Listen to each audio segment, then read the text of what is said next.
Hi guys and welcome to the trading show. This week we are gonna talk about markets. Volatility is rising. Our portfolio, the energy sector. Tip of the week, focus on Nasdaq future.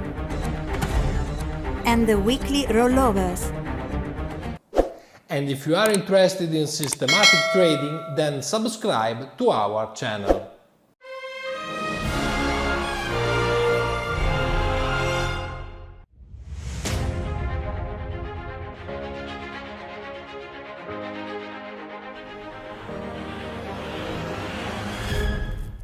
I am Francesco Placci, Head of R&D at Unger Academy.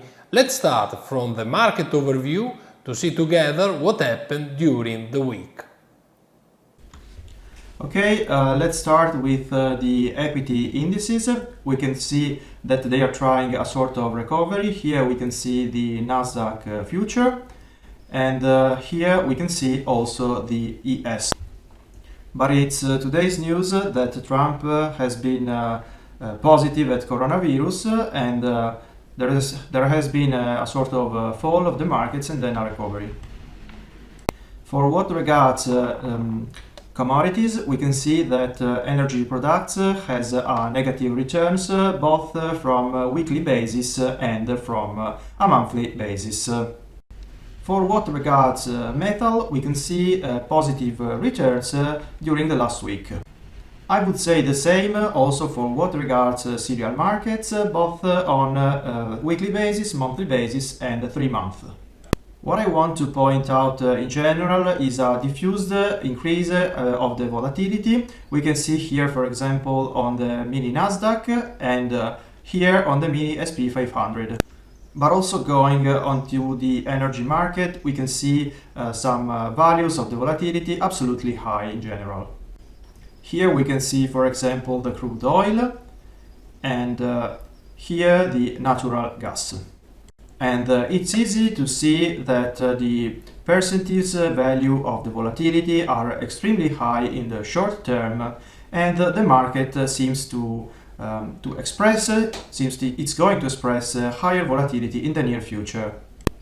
Always talking about this increasing of the volatility, it's also important to notice that some brokers, like interactive brokers, decided to increase the margin requirements, and for what regards interactive brokers, they will increase the margins up to 35% gradually on a daily basis. So guys, I would recommend to be careful, because usually when EB increases their margins, they do that for a valid reason, and the reason in this case is related to the US presidential elections. So let's wait for more recent news about this. As shown in the previous weeks, here we can see that the October expiration and November expiration have higher prices than the other ones in the future, and this is due to this danger situation. And in fact the VIX future has a higher quote, a higher price than the VIX index. And this is to say that there is this real danger, and there is a complete backwardation situation in general. So my advice is to be extremely careful until the US presidential elections, because we know volatility is going to arrive soon.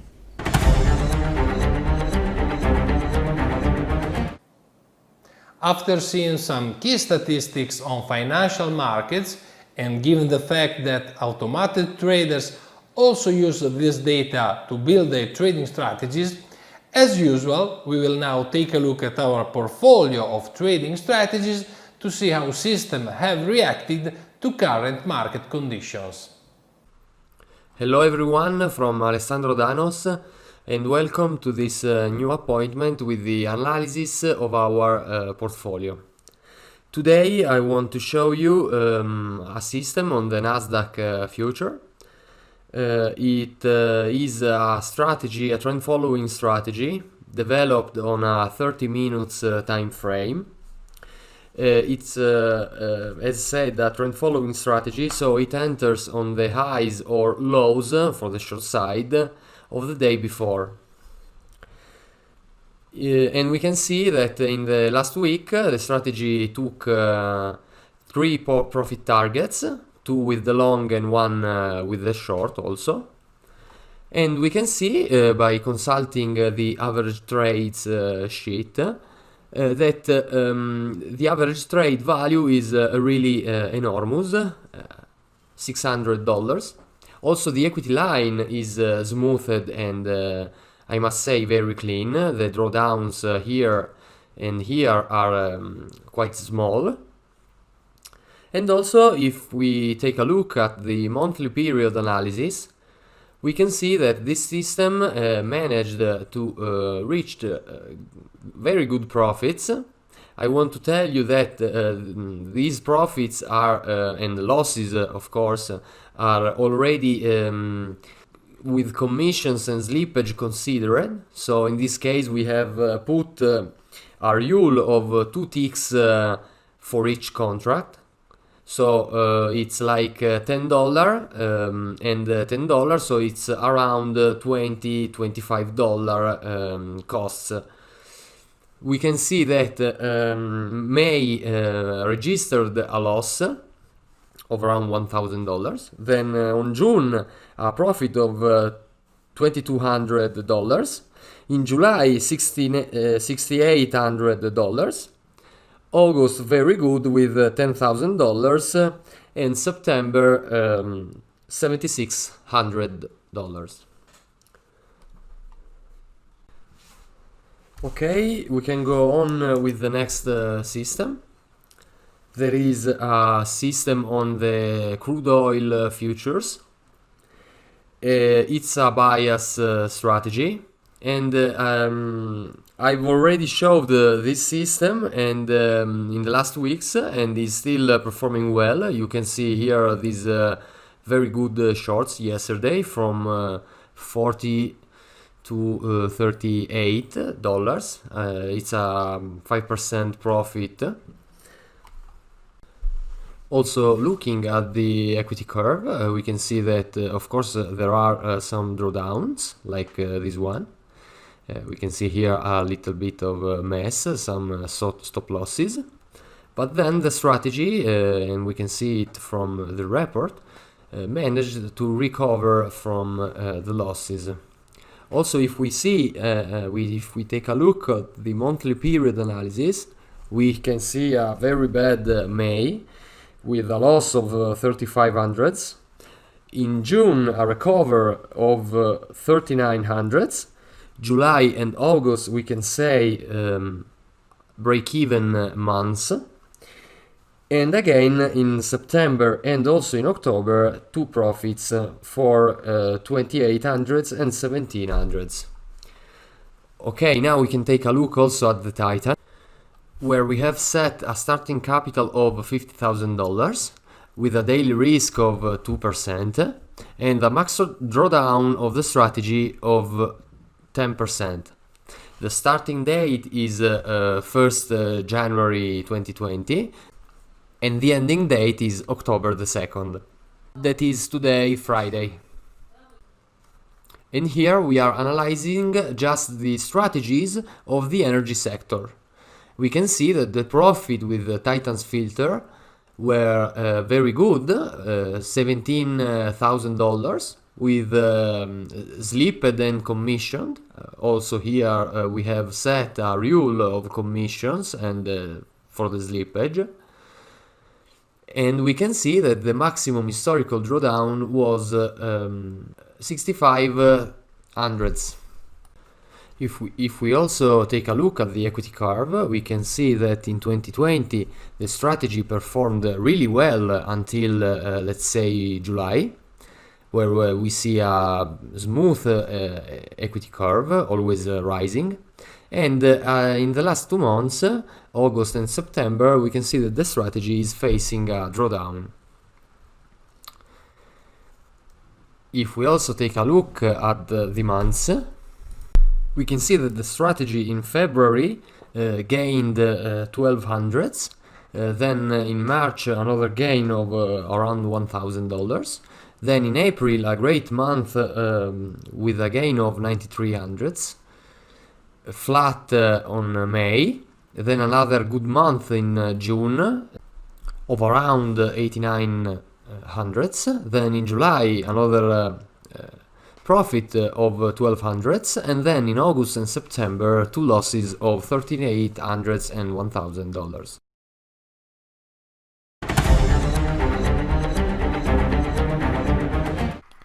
Hello everyone from Andrea Unger. Today we will talk about the Nasdaq futures. So first of all, what is Nasdaq? Nasdaq is an exchange that was born in 1971, and the main idea behind its creation is to start trading electronically. And in fact, since the beginning, the Nasdaq allowed the negotiation via telephone, and the price quotations were given by a computer distribution. This until 1987, when then the negotiations took place also via telematic way. And Nasdaq in general is with the NYSE, one of the best or one of the biggest exchange stock exchanges in the United States of America, and into the Nasdaq exchange we can find so many tech stocks.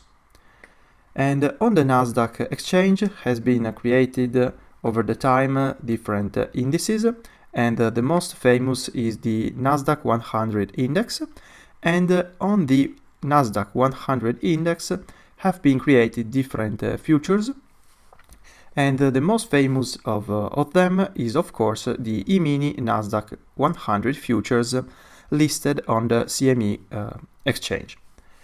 So this future has a multiplier value of $20 per index value, and the tick size is 0.25 index points, and this is equivalent to $5 per ticks. And the negotiations took place from 5 p.m. of Sunday until 4 p.m. of Friday, with a pause every day from 4 p.m. to 5 p.m. Chicago time. So this is so Nasdaq 100 is a very liquid contract in general, is a very liquid future, and we can see that on average we can find from 500,000 to more than 1 million contracts traded every day. And if someone is not so capitalized, may opt to trade the micro version of this future. So this future has been created in 2019 and has a multiplier value of $2 per index value instead of the previous one that was $20. But the minimum price fluctuation is pretty the same because it's 0.25 index points, but in this case this is equivalent to $0.5 per point instead of $5 per point. The trading hours of the E-micro Nasdaq are the same as the mini Nasdaq one, so from 5 p.m. of Sunday up to 4 p.m. of Friday, with a daily pause from 4 p.m. to 5 p.m. And we can also give a look to the liquidity conditions of the micro version, and we can see that the liquidity is really good because in general goes from 600,000 contracts to more than 1 million contracts, and for some days over up to 2 million contracts.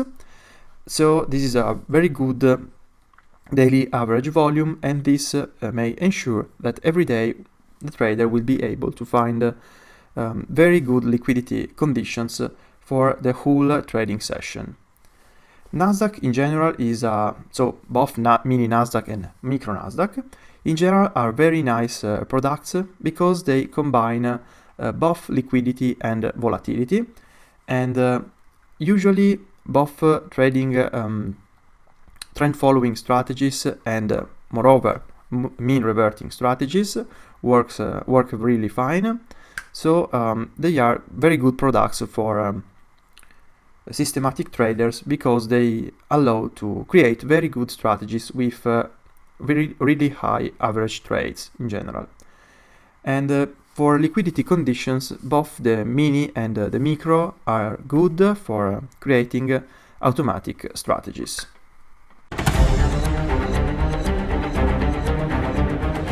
Well, let's take a look at the rollover calendar. Next week there will be no rollovers because there won't be future expirations. Anyway, I show you the Linux future, whose settlement date is on October 14th, on the following week. But I point out that I'm already trading on December expiration because the higher volumes and the greater liquidity has already moved to December.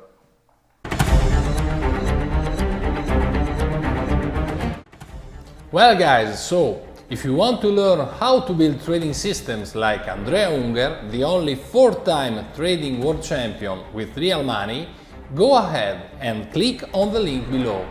You will be able to pick a date and a time for a 45-minute call totally free with one of our tutors. We will talk about your current situation, what you are doing in trading and what you would like to do instead. And we will try to understand together if we can help you achieve your trading goals.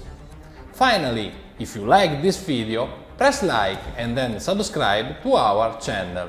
Thank you for watching. See you next week with another episode of The Trading Show.